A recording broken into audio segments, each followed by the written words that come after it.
very busy, so let's talk about your Michael Jackson tribute at the Grammys. Really, that was something.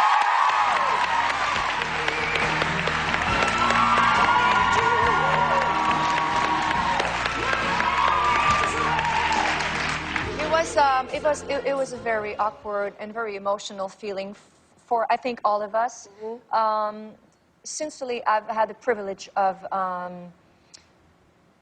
being an amazing, I've been a big fan. Mm-hmm. I'm still a big fan of Michael Jackson. When I was like 12, 13, 14, 15 years old, I remember the ceiling of my bedroom was on an angle like this. Mm-hmm. And I remember having Michael's posters in my bedroom. Mm-hmm.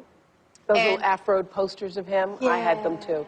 I always thought I was going to marry Jackie Jackson, actually. Yeah? Well, I didn't go that far. Okay, good. I thought, as a French-speaking person, that maybe I should learn English just in case that I would be maybe on stage with him one day. Really? So Michael was a big influence for me to learn English language. Yes. Second of all, I said, if I can be in show business and sing, maybe I'll get to sing with him. So anyway, I went to school to learn English. I met with him. I sang with him. He came to Vegas to see my show.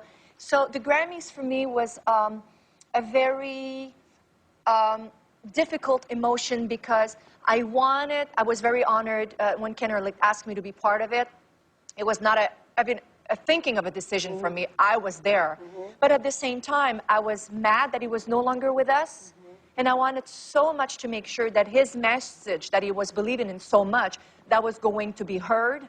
And I think all of us, we didn't really want to perform. We just wanted to carry his message. Mm-hmm. And I was very honored that I was part of it. I will always love Michael Jackson very much. And when I saw his movie, you know, at one point, whatever we see in newspaper, whatever we hear on the radio, we take some and we leave a lot.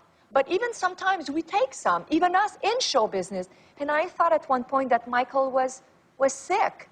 And I said, you know, it's not fair to go through this, being sick like that. But when I saw the movie, I was very mad because he was on top shape.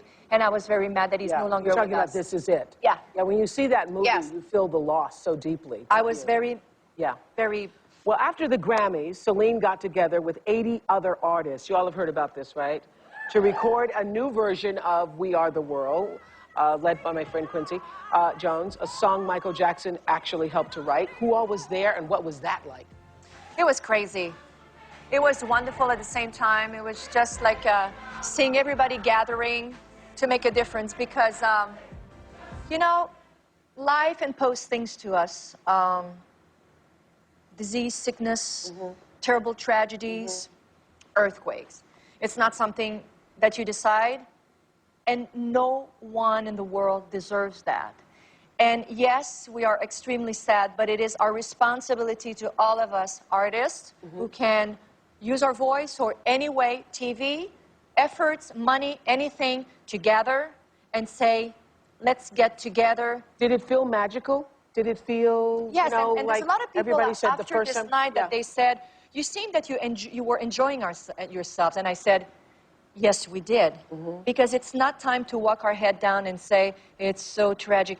It did happen. It happened. Now it's time. We got to lift them up. We got to lift them up. And this we got to is our lift them job up and not forget. And not forget.